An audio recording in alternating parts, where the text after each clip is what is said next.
Alors, comme on disait dans la vidéo précédente, il est très difficile de se projeter sur des postes qu'on n'a jamais occupés parce qu'on n'a pas une idée très très claire de quel est ce poste, en quoi ça consiste exactement. Même si on en a une vision, elle est souvent très partielle parce qu'on l'a jamais occupé. Pour savoir en fait ce qu'il en est, il faut véritablement en fait avoir occupé le poste. Mais comme on ne peut pas forcément le faire, il y a quand même une manière d'acquérir tous ces renseignements et de capitaliser un petit peu l'expérience des autres.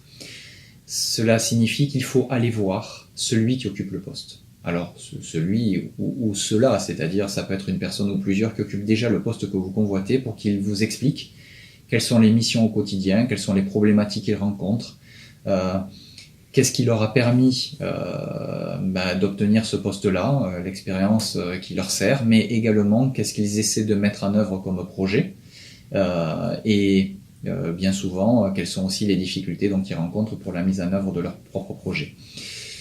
Mais cela ne suffit pas, il faut avoir une forme d'évaluation de ce poste à 360 degrés. Cela signifie aussi qu'il faut que vous alliez voir le N+1 de celui qui occupe l'emploi pour qu'il vous dise ce qu'il attend de ce poste-là.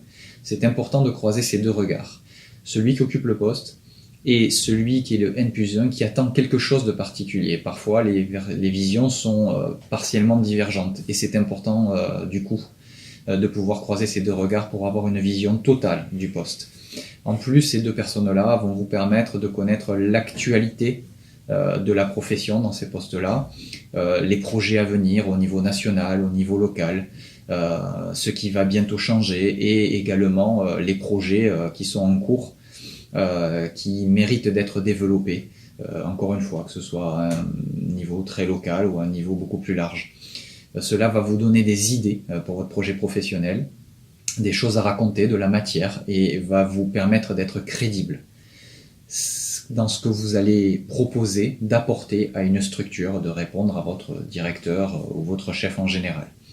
Il faudra être le plus précis, le plus concret possible. Plus vous serez précis en disant « voilà ce que je compte mettre en œuvre, voilà ce que je peux apporter à la structure », plus vous serez crédible et vous laisserez une impression très favorable aux membres du jury qui vont se dire « cette personne-là n'est pas du tout là par hasard. Si elle est présente en face de nous aujourd'hui, c'est qu'elle a très clairement réfléchi à ce qu'elle voulait faire de son nouveau grade ou de son nouvel emploi. » C'est donc essentiel, il y va de l'impression que vous allez laisser, mais aussi de la crédibilité que vous allez donner à votre projet.